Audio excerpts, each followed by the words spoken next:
Hello everyone, welcome to AY study. तो friends, जैसा कि आप लोग जान रहे हैं, पुलिस का जो है री एग्ज़ाम होने वाला है। ठीक है, 23 अगस्त से शुरू है। तो उसी के लिए हम लोग जो है यहाँ पे पीवाईक्यू कर रहे हैं। पुलिस का जो एग्ज़ाम हुआ था कांस्टेबल का, तो जो भी आए हुए क्वेश्चंस हैं प्रीवियस ईयर के, उसको हम लोग यहाँ पे कंप्लीट कर रहे हैं। ठीक है, तो हम लोग जो है यहाँ पे अगर एक देख चुके थे, उत्तर प्रदेश पुलिस कांस्टेबल भर्ती परीक्षा 2019 जो शिफ्ट 1 था वो हम लोग कर चुके थे।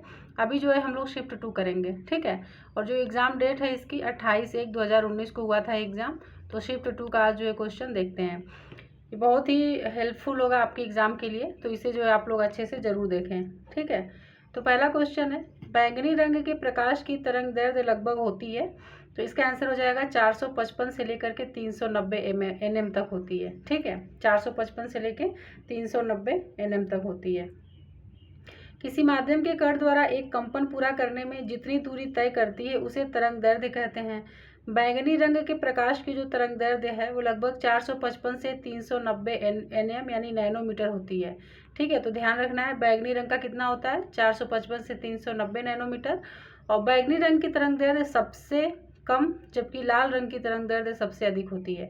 तो भी पूछता है कि किसकी तरंग दैर्ध्य सबसे कम होती है और किसकी सबसे ज़्यादा होती है, तो लाल रंग की सबसे ज़्यादा होती है। ठीक है, दूसरा क्वेश्चन देखते हैं। इसमें है कि मक्खन का उदाहरण है, तो मक्खन का उदाहरण है, ये हो जाएगा पायस। ठीक है, पायस हो जाएगा। 2 या 2 से अधिक अमिश्रणीय तरल पदार्थों से बना मिश्रण पायस कहलाता है। पायस के उदाहरण मक्खन और मार्जरीन, दूध और क्रीम आदि हैं। ठीक है, तीसरा क्वेश्चन है, निम्न में से किस लवण में क्रिस्टलन जल के 10 अणु नहीं होंगे। तो इसका जो आंसर है ये हो जाएगा एप्सम सॉल्ट। एप्सम सॉल्ट हो जाएगा। ठीक है, लवण के एक सूत्र इकाई में जल में निश्चित अणुओं की संख्या को क्रिस्टलन जल कहते हैं। एप्सम सॉल्ट में क्रिस्टलन जल के 10 अणु नहीं होते हैं। मैग्नीशियम सल्फेट एक अकार्बनिक नमक है। इसे हेप्टाहाइड्रेट सल्फेट खनिज एप्सोमाइट के रूप में जाना जाता है, जिसे एप्सम नमक कहा जाता है। ठीक है, नेक्स्ट क्वेश्चन देखते हैं। 1887 में इलाहाबाद विश्वविद्यालय की स्थापना किसने की थी। तो सर विलियम मुइर ने की थी। सर विलियम मुइर ने। तो इलाहाबाद विश्वविद्यालय भारत का एक प्रमुख विश्वविद्यालय है। इसे पूर्व के ऑक्सफोर्ड के नाम से जाना जाता है। 2005 में इसे केंद्रीय विश्वविद्यालय का दर्जा मिला था। तो कब मिला था, 2005 में। इसकी जो स्थापना है 1887 में सर विलियम मुइर या म्योर के द्वारा की गई थी। नेक्स्ट क्वेश्चन देखते हैं। पहली महिला मुख्यमंत्री सन 1963 में नियुक्त की गई थी। उन्होंने किस भारतीय राज्य सरकार का नेतृत्व किया था। तो उत्तर प्रदेश का किया था। 1960 से लेकर 63 तक सुचेता कृपलानी उत्तर प्रदेश विधानसभा में श्रम, सामुदायिक विकास और उद्योग मंत्री थी। अक्टूबर 1963 में वो भारत के राज्य उत्तर प्रदेश की पहली महिला मुख्यमंत्री बनी। इनके बाद उत्तर प्रदेश में महिला मुख्यमंत्री मायावती बनी थी 1995 में। ठीक है, चलिए अब नेक्स्ट क्वेश्चन देखते हैं, जो 6 नंबर का क्वेश्चन है। वर्ष 2017 में उत्तर प्रदेश के मुख्यमंत्री के रूप में कौन चुने गए थे। तो ये योगी आदित्यनाथ थे। ठीक है, उस समय का क्वेश्चन है। आगे देखते हैं नेक्स्ट क्वेश्चन। अभी भी यही जो है मुख्यमंत्री हैं। निम्नलिखित में से उत्तर प्रदेश का राज्य पक्षी कौन सा है। तो ये हो जाएगा सारस। सारस है। ठीक है, उत्तर प्रदेश का राजकीय पक्षी सारस अथवा क्रेन है। इसे क्रेन भी बोलते हैं। राजकीय भाषा हिंदी एवं दूसरी राजकीय भाषा उर्दू है। राजकीय वृक्ष अगर देखें तो अशोक है, एवं राजकीय पुष्प जो है पलाश या टेसू बोलते हैं। और राजकीय पशु जो है बारहसिंघा, व राजकीय मछली मोह या चीतल है। ठीक है, नेक्स्ट क्वेश्चन देखते हैं।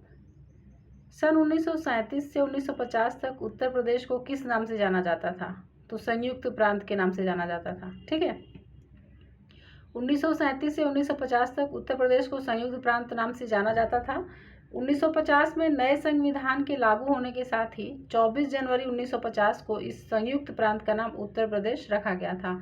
तो उस उत्तर प्रदेश जो अपना स्थापना दिवस कब मनाता है, तो 24 जनवरी को मनाता है। ये भी यहाँ से याद रखने वाली बात है। ठीक है, आगे देखते हैं नेक्स्ट क्वेश्चन। इसमें कह रहा है कि उत्तर प्रदेश के किस शहर में भगवान शिव के सम्मान में कैलाश मेला आयोजित किया जाता है। तो ये आगरा हो जाएगा इसका आंसर। भगवान शिव के सम्मान में उत्तर प्रदेश के आगरा शहर में कैलाश मेले का आयोजन होता है। यह मेला हर वर्ष अगस्त व सितंबर के महीने में आगरा के सिकंदरा क्षेत्र में यमुना के किनारे स्थित कैलाश मंदिर पर लगता है। नेक्स्ट क्वेश्चन देखते हैं। उत्तर प्रदेश में सबसे लंबी नहर कौन सी है? तो उत्तर प्रदेश में जो सबसे लंबी नहर है यह है शारदा नहर। ठीक है, शारदा नहर है। शारदा नहर उत्तर प्रदेश राज्य की सर्वाधिक लंबी नहर है। यह उत्तर प्रदेश और नेपाल सीमा के समीप गोमती नदी के किनारे बनबसा नामक स्थान से निकाली गई है। नहर का निर्माण कार्य सन 1920 से प्रारंभ हुआ और 1928 में पूर्ण हुआ था। इस नहर से लगभग 8 लाख हेक्टेयर भूमि की सिंचाई होती है। शाखा प्रशाखाओं सहित शारदा नहर की कुल लंबाई अगर देखें तो 12,368 किलोमीटर है। ठीक है, आगे देखते हैं आप। उत्तराखंड किस वर्ष अस्तित्व में आया था? तो 2000 में आया था। ठीक है, उत्तराखंड का अगर गठन देखें तो 9 नवंबर 2000 को हुआ था। यह भारत के 27वें राज्य के रूप में अस्तित्व में आया। जब इसे उत्तर प्रदेश से अलग किया गया था, यह प्राकृतिक संसाधनों में विशेष रूप से पानी, जंगल और बर्फ से ढकी पहाड़ की चोटियां थीं। 4 धाम अगर देखें तो बद्रीनाथ, केदारनाथ, गंगोत्री और यमुनोत्री के 4 सबसे पवित्र हिंदू मंदिर यहीं पे हैं। इस राज्य की राजधानी जो है देहरादून है। वर्तमान मुख्यमंत्री जो उस समय थे पुष्कर सिंह धामी। ठीक है, आगे देखते हैं नेक्स्ट क्वेश्चन 12वें नंबर का जो है। 1930 में सीवी रमन ने किसके लिए नोबेल पुरस्कार जीता था? तो ये जो है भौतिक शास्त्र में नोबेल पुरस्कार जीता था इन्होंने। ठीक है, तो भारत रत्न सीवी रमन और चंद्रशेखर वेंकट रमन एक महान भौतिक शास्त्री थे। ठीक है, सीवी रमन जो है इन्हीं का पूरा नाम है सर चंद्रशेखर वेंकट रमन।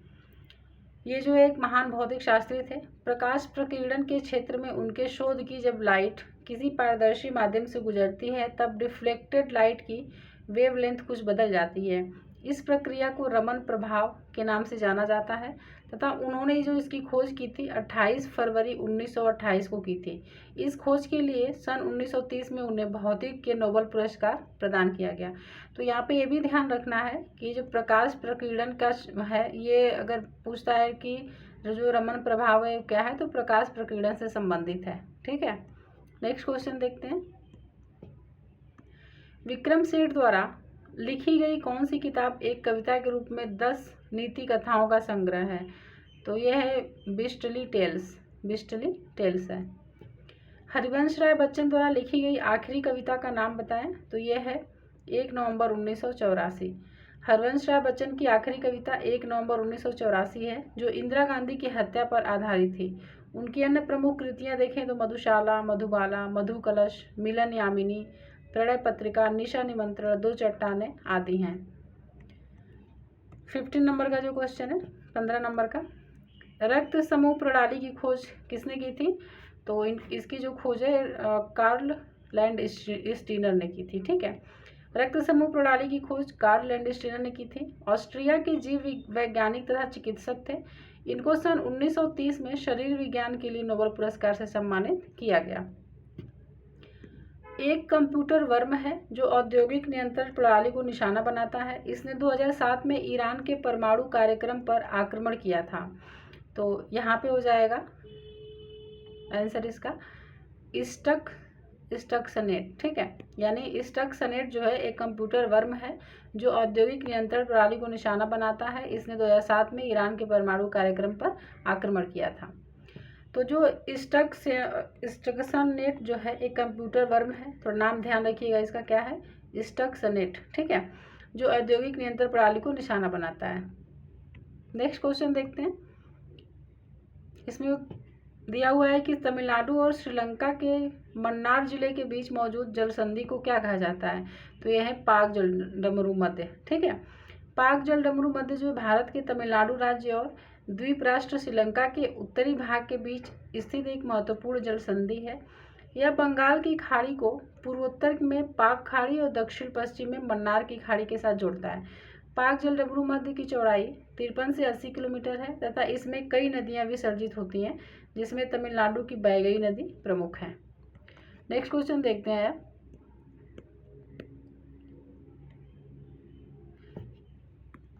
निम्नलिखित में से संयुक्त राज्य अमेरिका के किस राज्य की सीमा संयुक्त राज्य के किसी अन्य राज्य की सीमा के साथ साझा नहीं करती है? तो ये है अलास्का। ठीक है, अलास्का हो जाएगा इसका आंसर। संयुक्त राज्य अमेरिका के अलास्का राज्य की जो सीमा है वो संयुक्त राज्य के किसी अन्य राज्य की सीमा के साथ साझा नहीं करती है। अलास्का उत्तर अमेरिका महाद्वीप के उत्तर पश्चिमी छोर पर स्थित अमेरिका के 50 राज्यों में सबसे बड़ा राज्य है।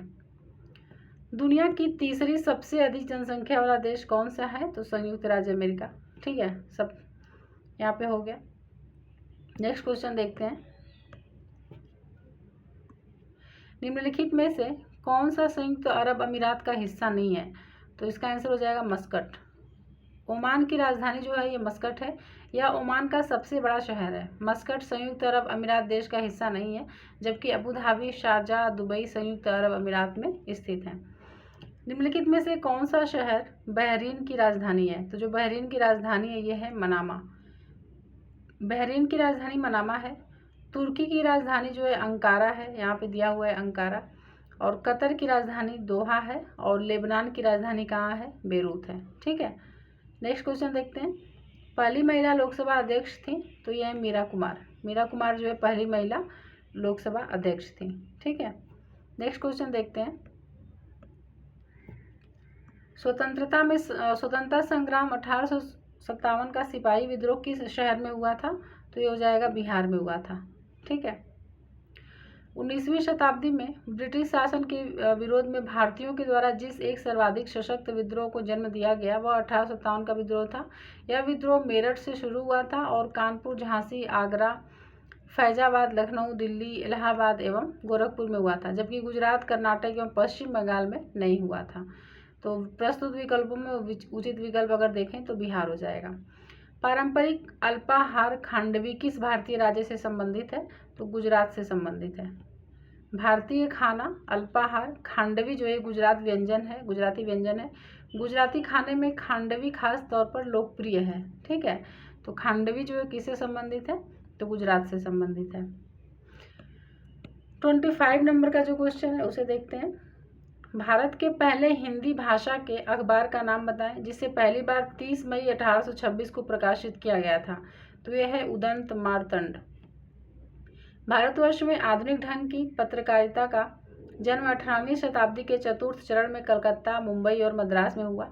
हिंदी भाषा का पहला अखबार उदंत मार्तंड है जिसे 30 मई 1826 को प्रकाशित किया गया, जिसे कलकत्ता से एक साप्ताहिक पत्र के रूप में हुआ था। इसके संपादक अगर देखें तो जुगल किशोर शुक्ल थे। ठीक है, नाम भी याद रखिएगा। इसके संपादक कौन थे? तो जुगल किशोर शुक्ल थे। इनमें से कौन सी गेहूं की उच्च पैदावार देने वाली बीज किस्म है जिसका भारत की हरित क्रांति में योगदान था? तो ये हो जाएगा लेरमा रोजो।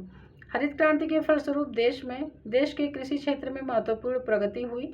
इसके जनक M.S. स्वामीनाथन है। तो लेरमा रोजो गेहूं की उच्च पैदावार देने वाली बीज किस्म की फसल है। अगला क्वेश्चन देखते हैं। फरवरी 1948 में भारतीय संविधान के प्रारंभिक मसौदे को किसने तैयार किया था? तो ये है बेनेगल नरसिंह राव। भारतीय संविधान का प्रारंभिक मसौदा तैयार करने का कार्य B.N. राव को दिया गया था। इनका जो शॉर्ट में नाम है B.N. राव। ठीक है, संविधान प्रारूप समिति का गठन 29 अगस्त 1947 को किया गया था। तो ये डेट भी इम्पोर्टेंट है। प्रारूप समिति के अगर अध्यक्ष देखें तो B.R. अम्बेडकर थे। अन्य सदस्यों में N. गोपाल स्वामी अयंगर, कृष्णा स्वामी अय्यर, K.M. मुंशी, मोहम्मद सादुल्ला, N. माधवराव और D.P. खेतान, बाद में T.T. कृष्णाचारी बने थे। ठीक है, नेक्स्ट क्वेश्चन देखते हैं। उम्मेद भवन पैलेस किस शहर में स्थित है? तो ये जो है जोधपुर में स्थित है। उम्मेद भवन पैलेस राजस्थान के जोधपुर जिले में स्थित एक महल है। यह विश्व के सबसे निजी महलों में से एक है। इस महल का नाम राजा उम्मेद सिंह के नाम पर रखा गया था। ठीक है, चलिए अब नेक्स्ट देखते हैं। तो नेक्स्ट क्वेश्चन में कह रहा है कि लावड़ी किस भारतीय राज्य का प्रसिद्ध लोक नृत्य है? लावड़ी, तो ये जो है महाराष्ट्र का है। लावड़ी जो है भारतीय राज्य महाराष्ट्र का प्रमुख लोक नृत्य है। यह लोक नृत्य तमाशा का ही अंग है। संगीत, कविता, नृत्य और नाट्य सभी मिलकर लावड़ी बनाते हैं। वह कौन सा अंतिम वर्ष था जब भारत में रेल बजट और केंद्रीय बजट अलग अलग प्रस्तुत किया गया था? तो 2016। ठीक है, 2016। रेल बजट को अलग से पेश करने की शुरुआत 1924 में हुई थी और स्वतंत्रता बाद भी संवैधानिक प्रावधानों को बनाए रखने की परंपरा के तौर पर जारी रखा गया। 2016 में भारत में रेल बजट और केंद्रीय बजट प्रस्तुत करने का अंतिम वर्ष जो है वो था। 2017 से पुनः एक साथ प्रस्तुत किया जाने लगा। ठीक है, चलिए आगे देखते हैं।